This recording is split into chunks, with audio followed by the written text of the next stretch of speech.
মাননীয় প্রধানমন্ত্রী এবং সরকার নির্বাচনী ইশতেহার অনুযায়ী প্রবাসীদের হয়রানি মুক্ত সহজ সেবা দেওয়ার লক্ষ্যে প্রবাসী মন্ত্রণালয়, প্রবাসী কল্যাণ ও বৈদেশিক কর্মসংস্থান মন্ত্রণালয় 180 দিনের রোডম্যাপ সহ বেশ কিছু কর্মপরিকল্পনা গ্রহণ করেছে।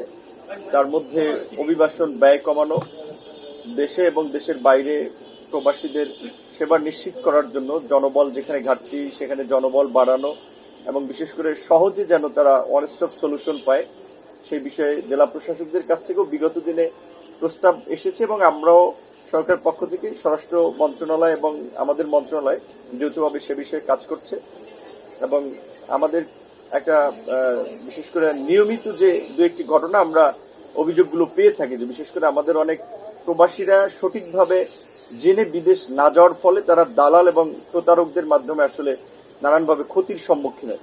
সেক্ষেত্রে নিরাপদ অভিবাসন এবং বৈধ পথে বিদেশ গমনের ক্ষেত্রে মন্ত্রণালয়ের পক্ষ থেকে যে বিভাগীয় কমিশনার, জেলা পর্যায়ের ডিসি এবং উপজেলা পর্যায়ে ইউনোদেরকে সম্পৃক্ত করে সমাজের বিভিন্ন শ্রেণী পেশার মানুষকে নিয়ে সচেতনতামূলক সভা, সেমিনার এর মাধ্যমে মানুষকে সচেতন করা, সেই বিষয়ে তাদেরকে দিক নির্দেশনা দেওয়া হয়েছে। এবং আমাদের মন্ত্রণালয়ে আপনারা জানেন যে বর্তমানে 104টি কারিগরি প্রশিক্ষণ কেন্দ্র রয়েছে, যার মধ্যে দিয়ে প্রায় 58টি ট্রেডে আপনার যারা বিদেশ গমন ইচ্ছুক তাদেরকে ফ্রি অফ কস্টে একেবারে দু এক জায়গায় নামে মাত্র মূল্যে প্রশিক্ষণ দেওয়া হয়। তারা যেন এই প্রশিক্ষণ গ্রহণে বিদেশ গমনে যারা ইচ্ছুক তাদেরকে যেন উৎসাহী করে সেই বিষয়ে আমাদের পক্ষ থেকে বলা হয়েছে। এবং 104টা এই প্রশিক্ষণ কেন্দ্রের পাশাপাশি 6টা মেরিন প্রশিক্ষণ কেন্দ্র আছে, মেরিন টেকনোলজি, এবং 40টি আরো কারিগরি প্রশিক্ষণ কেন্দ্র যেটা প্রকল্প শেষ পর্যায়ে নতুন করে আরো 50টি নেওয়া হচ্ছে।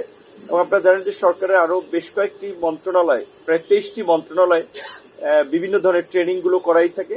সেখানে প্রধানমন্ত্রীর নির্দেশনা ছিল যে এটাকে ইউনিফাইড করা। সেই জায়গা থেকে আমাদের মন্ত্রণালয় যেহেতু স্পেশালি বিদেশে যারা পাঠায় তাদেরকে নিয়ে প্রশিক্ষণগুলো করে থাকে, তো আমরা যেহেতু অবকাঠামো আছে আমাদের মন্ত্রণালয় যেন এই কাজগুলো করতে পারে, সেই জন্য আমাদের বিশেষ করে এই প্রতিষ্ঠানগুলোতে যে ধরনের ঘাটতি আছে ইকুইপমেন্ট সাপোর্ট সহ তাদেরকে ফ্যাসিলিটেট করা, সেই বিষয়ে জেলা প্রশাসকদের পক্ষ থেকে যে প্রস্তাবগুলো এসেছে সেগুলো আমরা আমলে নেব। আর ব্যক্তিগতভাবে সরকারের যে দৃষ্টিভঙ্গি, প্রধানমন্ত্রীর যে বিনয়ী আচরণ, তার যে মার্জিত বেশভূষা দৃষ্টিভঙ্গি, সেই জায়গা থেকে আমার ব্যক্তিগত জায়গা থেকে আমি ডিসি সাহেবদেরকে একটা কথা শেয়ার করেছি যে আমাদের দেখবেন জেলা এবং উপজেলা পর্যায়ে হাই স্কুল এবং প্রাইমারির শিক্ষকরা আপনার সিম্পল একটা স্বাক্ষরের জন্য দেখা যায় একটা অফিসে 20 মিনিট দাঁড়িয়ে থাকে, ঢুকতে পারে না। তো শিক্ষকদের একটা সম্মান বিশেষ করে এই জায়গায় যেন আমাদের জেলা প্রশাসকরা, বিভাগীয় কমিশনারগণ নিশ্চিত করে, এই বিষয়টিও আমি বিশেষ করে সরকারের জায়গা থেকেই প্রধানমন্ত্রীর এই বিনয়ী আচরণ দৃষ্টিভঙ্গি থেকেই আমার মনে হয় এটা প্রধানমন্ত্রীও চান, যে কারণে এটাও শেয়ার করেছে। এই পাসপোর্ট করা থেকে শুরু থেকে এয়ারপোর্টে যাওয়ার সময় নানান ধরনের একটা হয়রানির শিকার হয় নিজ দেশে, এমনকি দেশে আসার পথেও এয়ারপোর্টেও দেখা যায় তারা একটা অসম্মানজনক ব্যবহার পায়, এটা তাদের একটা অভিযোগ। সেই লক্ষ্যে আমরা ওয়ান স্টপ সলিউশনের কথা ভেবেই স্বরাষ্ট্র মন্ত্রণালয়ের সাথে আলাপ আলোচনার সাপেক্ষে তারা একমত হয়েছে যে আমাদের বিশেষ করে প্রক্রিয়াগুলো জেলা জনশক্তি অফিস থেকে সম্পন্ন করে পাসপোর্টটা একটা বিশেষ আপনার ডেস্ক, আপনার যেখানে পাসপোর্ট অফিস আছে সেখানে থাকবে বিদেশ গমনে বিশেষ করে তাদেরকে সেবাটা দেওয়ার জন্য। পাশাপাশি আপনার আরেকটা বিশেষ করে যেটা আমাদের জায়গা থেকে আমরা বলেছি যে বিশেষ করে আমাদের এই যে প্রবাসী কল্যাণ ব্যাংক থেকে যে লোন দেওয়া হয়, এই লোনটা নিয়ে অনেকে একটা বিভ্রান্তির মধ্যে পড়তে পারে যে বোধহয় সকল ছাত্রদেরকে 10 লাখ টাকা পর্যন্ত বিদেশে লোন দেওয়া হচ্ছে। এটা কিন্তু প্রাথমিক পর্যায়ে 3টা দেশের আপনার জাপান, কোরিয়া, চায়নায় ভাষা ল্যাঙ্গুয়েজ কোর্সে যারা শিক্ষার্থী যাচ্ছে তাদেরকে কিন্তু দেওয়া হচ্ছে। পর্যায়ক্রমে হয়তো যদি সরকার সিদ্ধান্ত নেয় অন্যরা পাবে। আর প্রবাসীদের এই প্রত্যাগত প্রবাসী কিংবা বিদেশ যাওয়ার ক্ষেত্রে যে প্রবাসী কল্যাণ ব্যাংক 3 লক্ষ টাকা করে যে লোন দিয়ে থাকে, এইটা 5 লক্ষ টাকা বৃদ্ধির একটা আলোচনা আমাদের মন্ত্রণালয় ছিল, এটা সিদ্ধান্ত নেওয়া হবে। এবং প্রবাসীদের আপনার সুযোগ সুবিধা নিশ্চিত করার জন্য ঢাকা বিমানবন্দর সহ 3টা বিমানবন্দরে কিন্তু প্রবাসী কল্যাণ ডেস্ক আছে। এটা আমার মনে হয় যে সাধারণ প্রবাসী অনেকে জানে না।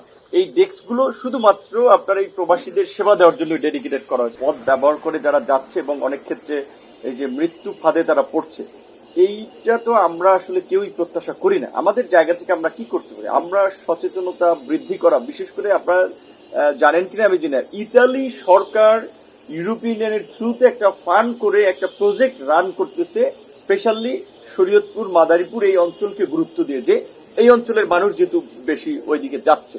তো সেক্ষেত্রে আমরা চেষ্টা করতেছি যে আমাদের এখান থেকে যারা এই দালাল চক্রের সাথে জড়িত তাদেরকে ফাইন্ড আউট করে ব্যবস্থা নেওয়ার জন্য। কিন্তু একটা বিষয় হচ্ছে যে শুধু দেশ থেকে যাচ্ছে যে বিষয়টা এমন না, কিন্তু দেখা যায় অন্য দেশে আছে, ওখান থেকে তারা ভালো জীবনযাপনের উদ্দেশ্যে কিন্তু অন্য লিবিয়া বা অন্য রুট ব্যবহার করে এই মরণ পথে যাচ্ছে। তো এটা আমরা প্রত্যাশা করি না। আর এটার সাথে আরেকটা সমস্যা হচ্ছে যে এটা শুধুমাত্র আমাদের দেশে না, ইতালি বলেন, রোমানিয়া বলেন, এই সমস্ত জায়গায় কিন্তু ওই দেশের একটা চক্র আছে। সুতরাং এটা বাংলাদেশের পাশাপাশি আন্তর্জাতিক ভাবেও আসলে এটা নিরসনের জন্য কাজ করতে হবে। সেক্ষেত্রে আইওএম এবং আইএলও এই বিষয়ে আমাদের সাথে কাজ করতেছে। যেহেতু নতুন সরকার, আমাদের দায়িত্ব সবেমাত্র 2 মাস প্লাস, আশা করি অন্তত 6 মান্থ গেলেও একটা প্রোগ্রেস দেখতে পাবেন।